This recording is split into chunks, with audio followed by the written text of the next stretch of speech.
Mais um episódio do Recorde Jurídico, começando esse ano de 2026, com as maiores referências da advocacia piauiense no nosso estado. Terceiro episódio com essas potências para a gente descobrir as similaridades entre uma advogada e um advogado. E é com grande honra que hoje a gente recebe no estúdio do Recorde Jurídico a doutora Adriana Sá. Doutora Adriana, é um prazer ter você conosco. Prazer nosso, Davi.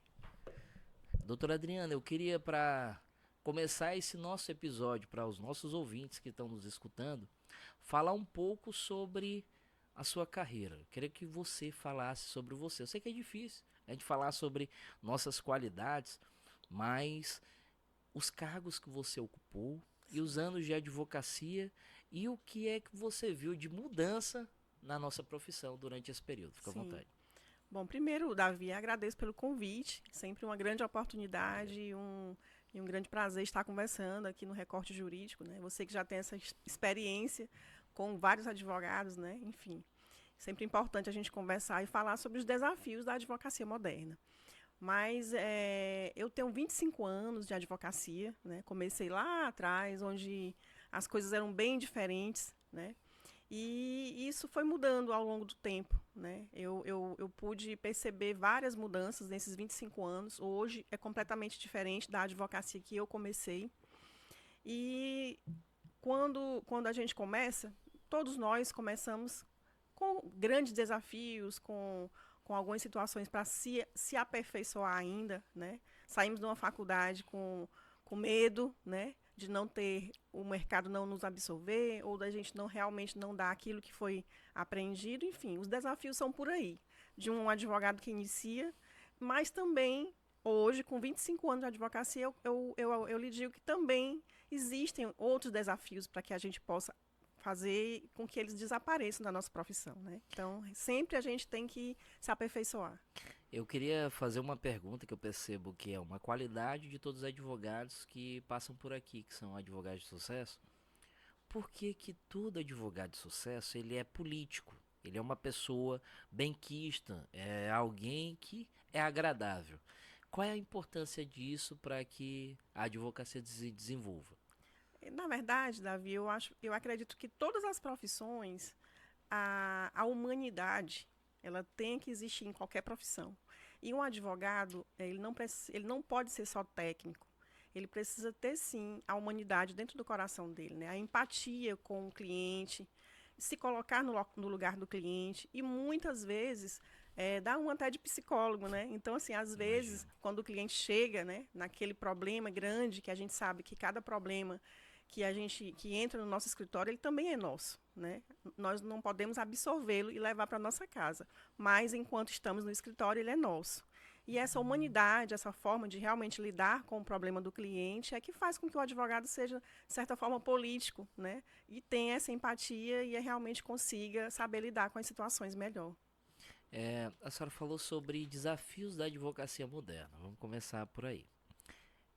Hoje a advocacia, principalmente a jovem advocacia, ela tem um problema com relação a se colocar de dentro do mercado.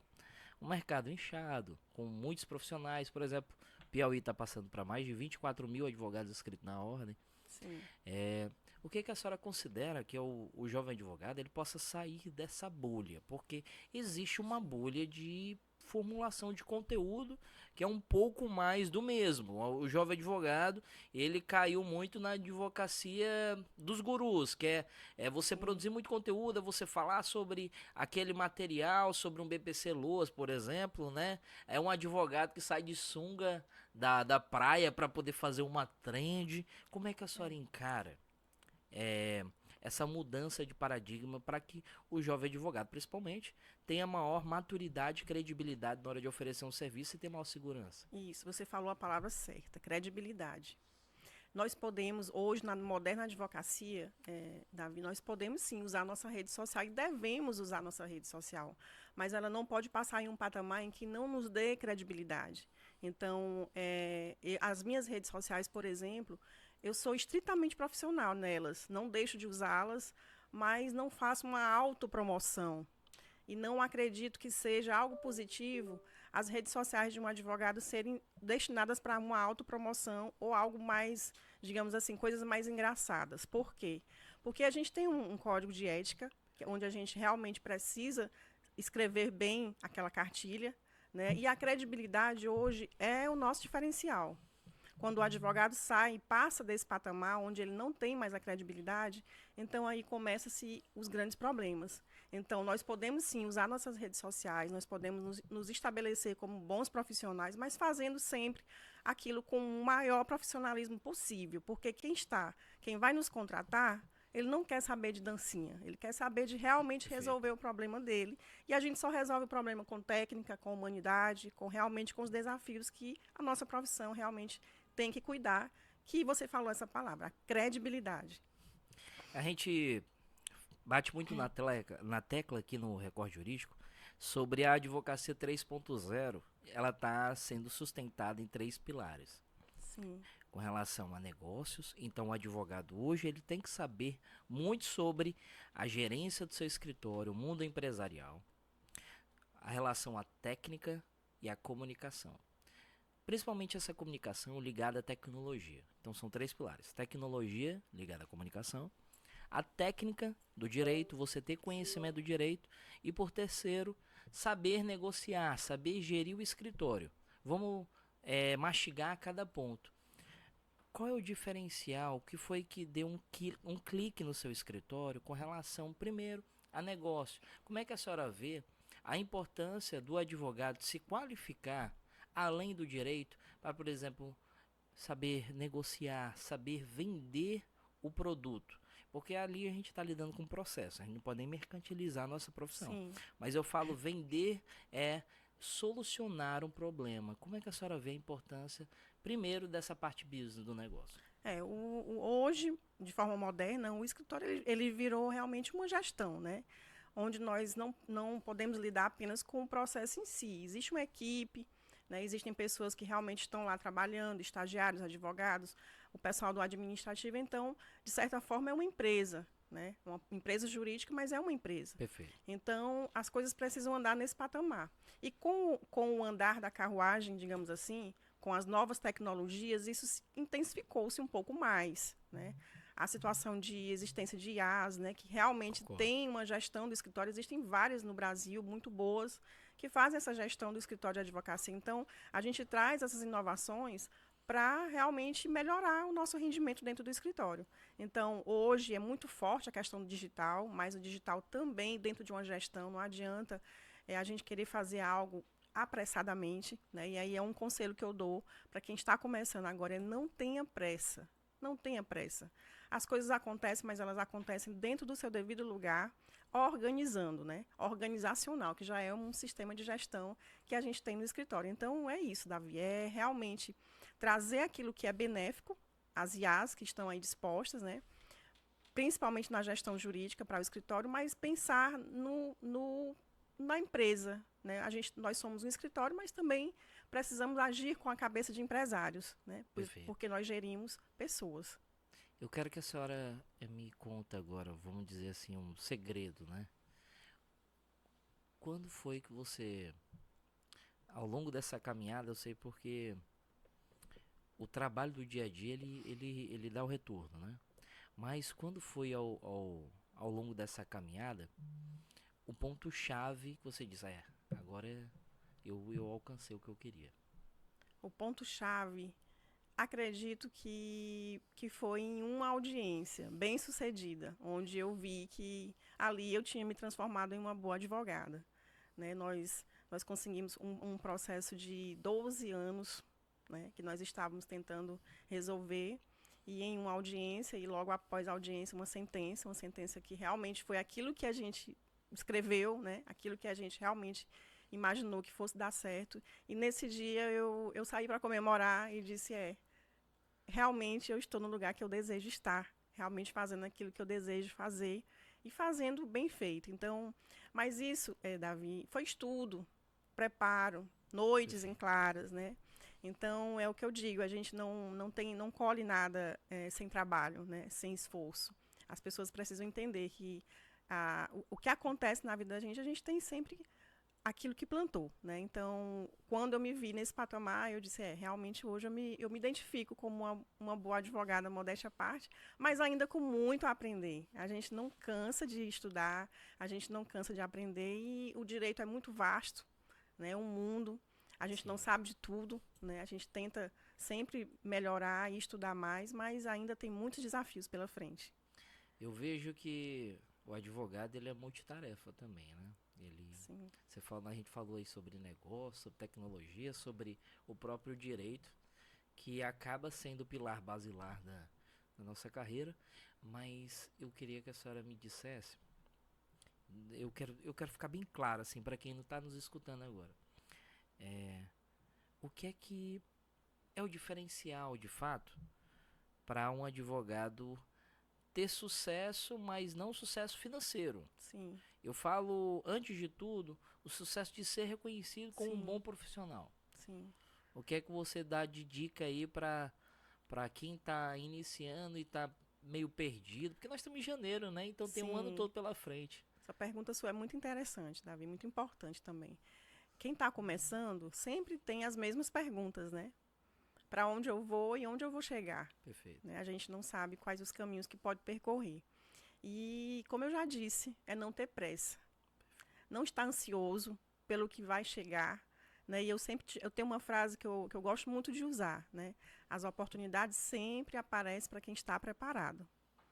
Né? Essa frase ela é da minha vida porque eu Perfeito. consegui Perfeito. realmente visualizá-la. Né? Então, quer estudar direito ambiental? Estude. Vai chegar o momento que você vai precisar usar direito ambiental para trabalhar. Perfeito. A oportunidade vai chegar. Quer estudar direito criminal para ser um bom criminalista? As oportunidades também chegam. Então, é não ficar ansioso se vai encontrar cliente para a matéria A, para o direito civil, para o direito empresarial, enfim, é se preparar. Quando as pessoas entenderem que você está preparado, elas vão buscar a sua ajuda. E então é não ficar ansioso e não ter pressa, porque as oportunidades sempre chegam para quem está preparado. A gente falou sobre a Adriana profissional. Agora eu queria falar sobre a Adriana mãe, a Adriana esposa. Não, Adriana, como é que você vê hoje o Miguel como um fator motivador para tua carreira? Não, o Miguel, meu filho, é tudo de bom, né? Assim, foi uma bênção de Deus. Eu sempre digo que São Miguel Arcanjo sempre me olhou e me abençoou com esse grande presente que é meu filho Miguel, né? Você sabe da história, eu já contei, não vou Sim, contar aqui, mas São Miguel foi um grande aliado no nascimento do meu filho, que chama-se Miguel também, em homenagem a ele. Mas estar advogando, ser mãe, ser mulher, Davi, não é fácil, eu sei disso. né? Eu sei, não, imagino, né? Eu não posso me colocar no Porque seu a lugar. mulher, né, Aham. todo mundo sabe, todas os grandes desafios de ser hoje uma mulher, né? Então a gente precisa ser mãe, a gente precisa ser esposa, a gente precisa cuidar da nossa casa, né? A gente precisa cuidar do nosso escritório, a gente precisa cuidar da gente. Então são muitas atribuições. Né? Não mudou porque se modernizou as coisas. Né? A mulher ela continua realmente exercendo seus papéis. Lógico que com mais leveza, né? Sim, Com mais leveza, a gente sabe que as ajudas vêm, né? E a gente consegue realmente fazer com que as coisas aconteçam. Mas o desafio é, é grande, né? Nós vivemos hoje em um mundo onde cuidar de um filho é um desafio, né? Então nós não podemos estar, temos que estar sempre alertas para o mundo, principalmente os digitais, sim, né? com O mundo certeza. digital, onde um celular hoje dentro de casa, dentro de um quarto, pode ser uma arma, né? Enfim, para uma criança ou até para um adulto também. Então, os desafios são esses, né? A gente criarmos o Miguel, né? E sermos uma boa esposa, mas sempre tendo aquela visão de que eu sempre tive essa visão e tenho de que a família é uma base, a nossa base. Se a gente não está bem Perfeito. familiarmente, nós não vamos estar bem também no nosso trabalho. Então, eu tento Concordo. sempre cuidar da minha família, né? Cuidar das arestas que sempre acontecem, né? A gente sabe o desafio de ser família, mas sempre ter essa certeza de que a nossa mente precisa estar bem familiarmente para que a gente possa realmente produzir bem no nosso trabalho. Aí você falou sobre trabalho, sobre família, e a partir do momento que eles estão bem, eu vejo que você tem um perfil social também muito ativo. Sim. Quero que você falasse sobre alguns projetos que tu tem encabeçado, muito na região ali onde É, você é oriunda, sim, lá de Landri sim, Salles. Davi. Na verdade, eu sou advogada, mas a minha mente é de assistente social, né? Eu tenho eu acredito que a gente não pode passar pelo mundo apenas por passar, né? Eu não posso achar que Deus me deu essa vida apenas para eu passear nela. Então eu tenho isso dentro de mim. Então eu acredito que se você pudesse doar de alguma forma, Massa. né? Então faça, porque é bom. E não é bom para os outros que estão recebendo, é bom para você. É bom para o seu coração, é bom para a sua vida, é bom para a sua alma, né? E eu tenho isso muito forte. Nós em Landri Salles, que é a minha cidade natal, onde eu tenho vínculos políticos, sociais, familiares, foi onde realmente nasceu essa vontade de fazer acontecer e ver alguma coisa concreta. A minha mãe, né, que é uma das minhas grandes inspiradoras, ela e meu pai, mas a minha mãe, quando ela era secretária de assistência social, onde meu pai foi prefeito da cidade, ela me levava para as creches, né, para ver as crianças, né, para ver o movimento das crianças, e eu brincava com todos na creche. Então, assim, eu acabei tendo uma vivência muito forte no social, né, e isso levou para a minha vida pessoal. Perfeito. Então, hoje, há 12 anos atrás, nós compramos um terreno. Há 12 anos atrás, nós começamos a ter uma sementinha de uma ONG lá em Landri Salles. E hoje, ela é concreta. Existe a Casa Miguel, inclusive em homenagem ao meu filho Miguel, que nós temos hoje lá 53 crianças, né? Em torno de, talvez mais, hoje, talvez um pouco mais, acho que quase 60 crianças. Onde nós damos assistência, onde nós temos um centro de terapia, com fonoaudióloga, com psicopedagoga, Perfeito. né? Enfim, para realmente trazer o melhor para aquelas crianças que não têm, talvez, a possibilidade de ir a um grande centro, de realmente ter uma terapia que condiza com o que elas precisam. Então, eu sempre vou lá, participo das A comemorações gente de fim de percebe, ano. né? A gente percebe sempre quando você tá na Sim, roda de amigos, você tá falando sobre Landri Salles, falando sobre a sim. cidade. É sempre essa conexão forte, Uma né? conexão muito forte, né? A gente não pode cortar, porque é a minha história, né? A minha história de vida. Então, isso realmente faz parte da minha vida, inclusive profissional, né? Onde eu posso, eu sempre estou aqui pedindo uma ajuda para o amigo, vamos lá, colocar um pixinho para a Casa Miguel para ajudar, enfim. Sim. Então, a gente vive a Casa Miguel, vive o nosso escritório, vive a nossa vida familiar e tudo isso se comunica, né? É, para finalizar, eu queria que a senhora deixasse um conselho, isso para a sociedade, um conselho de vida, uma frase que marca a sua vida e uma indicação de um livro, porque o nosso público, inclusive nós somos ávidos leitores, então esse Sim, espaço é para você, fica à vontade. sim. Eu tenho essa pergunta, Davi, que é talvez eu acho que a pergunta que todo podcast tem, né? É uma pergunta que no final a gente sempre responde sobre uma frase que a gente possa deixar Sim, para realmente encerrar. Mas é a frase que eu já falei. Não tenha pressa. Essa frase ela diz muito, por quê? Porque ela condiz com aquilo que a gente precisa fazer. A gente não pode ficar ansioso. Hoje o mundo vive uma ansiedade. certeza. Né? Então, não ter pressa e fazer com que as coisas aconteçam a seu tempo. Né? Essa é a frase que eu deixo, inclusive para os jovens advogados que têm essa ansiedade dentro de si. Né? E eu já tive e pude perceber que não faz bem na vida profissional, nem na vida sentimental, e nem em nenhum momento. Então, é fazer realmente o estudo, estudar, se aprofundar, realmente ver o que realmente o mercado tem hoje de melhor, Perfeito. mas sem pressa. Deus e as oportunidades sempre aparecem. E um livro, né, que eu tenho na minha cabeceira, inclusive gosto de folhear de vez em quando, é um livro, inclusive, que eu li quando eu fiz Direito na Universidade Federal do Piauí, é O Príncipe de Maquiavel. É um livro atual, né, é um livro onde ele fala sobre poder, né, sobre imperadores, mas também a gente pode, se a gente trouxer o Maquiavel para hoje, a gente vai realmente beber muito nessas fontes. Então, o livro que eu indicaria é Maquiavel, O Príncipe de Maquiavel. Adriana, agradecer mais uma vez a tua participação no Recorte Jurídico, a disponibilidade de estar aqui com a gente. A gente sabe que você tem um escritório gigantesco e a agenda é corrida, mas, e mais uma vez, parabenizar você por estar entre os 100 advogados mais citados do estado do Piauí no ano de 2025, tá bom? Obrigada, Davi. por estar aqui. Obrigada. Para você que ficou até aqui, te convidar para curtir, compartilhar, hypar esse vídeo, em agradecimento também ao Instituto INAP, onde é o melhor preparatório do estado do Piauí, preparando bacharéis de direito para passar no exame da ordem, uma das maiores referências. Então, para os amigos Aline e Diego, um abraço para vocês todos e agradecer o apoio de sempre, tá bom? E até o próximo episódio. Tchau, tchau.